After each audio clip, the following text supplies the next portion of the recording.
ഈ പാർട്ടി ആര് ഭരിക്കുന്നോ ആ പാർട്ടി വഴിയാണ് താഴേക്ക് ഫണ്ടുകളുടെ മുഴുവൻ വിതരണവും നടക്കുക.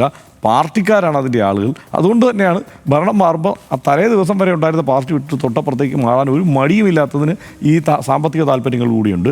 ഈ പ്രത്യേകിച്ച് അതിനെ കുറേ കൂടി എക്കണോമിക്കൽ ആയ ആ ആസ്പെക്റ്റിൽ അത് ഇവർ തൃണമൂൽ കോൺഗ്രസ് കൊണ്ടുചെന്ന് നിർത്തിയിട്ടുണ്ട് എന്നുള്ളത് വാസ്തവമാണ്. പക്ഷേ ഇവിടെ വേറൊരു കുഴപ്പമുണ്ട്. അതെന്താണ്?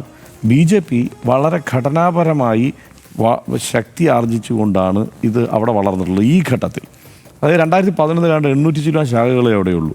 അത് ഏതാണ്ട് 3000-ലേറെ ശാഖകളിലേക്ക് RSS ശാഖകൾ ഈ 2011 ശേഷമുള്ള കാലയളവ് കൊണ്ട് പശ്ചിമ ബംഗാളിൽ വളർന്നു എന്നുള്ളതാണ്. അത് വളരെ ആസൂത്രിതമായ വാർത്തയാണ്. ഒരു ഗ്രാമത്തിലൊരു ശാഖ എന്നുള്ളത് അവർ ഉറപ്പാക്കിയിട്ടുണ്ട്. സമ്പൂർണ്ണമായി തെരഞ്ഞെടുപ്പ് പ്രവർത്തനത്തിൻ്റെ ഒരു ചുക്കാൻ പിടിച്ചത് ആ സംവിധാനമാണ്. അതങ്ങനെ നിലനിൽക്കുന്നത് കൊണ്ട് തന്നെ ഈ സ്പോർട്സ് ക്ലബ്ബ് തകരുന്നത് പോലെ RSSൻ്റെ ശാഖ തകരില്ല. അത് ഒരു യാഥാർത്ഥ്യമാണ്. അതുകൊണ്ട് രണ്ടാമത് മറ്റൊരു കാര്യം കൂടിയുണ്ട്. നമ്മൾ ഉദ്ദേശിക്കുന്ന തരം ഒരു വയലൻസ് ആയിരിക്കില്ല അവിടെ നടക്കുക. ഒരുപക്ഷെ കാരണം ഈ തൃണമൂൽ കോൺഗ്രസ് എന്ന് പറയുന്ന ഒരു രാഷ്ട്രീയ പാർട്ടിയിൽ നിന്ന് ആളെ അടർത്താൻ BJPക്ക് കഴിഞ്ഞേക്കുമെന്ന് തന്നെയാണ് ഞാനിപ്പോൾ കരുതുന്നത്.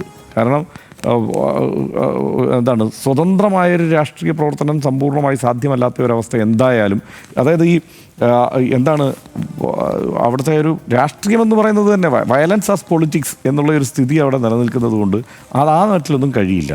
അപ്പോൾ മുഖ്യ പ്രതിപക്ഷം എന്ന ആ റോൾ എത്രത്തോളം ഇവർക്ക് തുടരാൻ കഴിയുമെന്നുള്ള സംശയം എനിക്കുണ്ട്.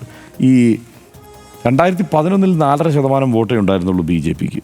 2011 അവിടെ നിന്നുള്ള വളർച്ചയാണ് ഞാൻ പറഞ്ഞില്ലേ, ഈ 800 ശാഖകളിൽ നിന്ന് 3000-ലേറെ ശാഖകളിലേക്കുള്ള RSSൻ്റെ വളർച്ച, ഈ 4% വോട്ടിൽ നിന്ന് 45%-ലേറെ വോട്ടിലേക്കുള്ള BJPയുടെ വളർച്ച, ഇതെല്ലാം സംഭവിക്കുന്നത് ഈ 10-15 വർഷം 16 വർഷം കൊണ്ടാണ്.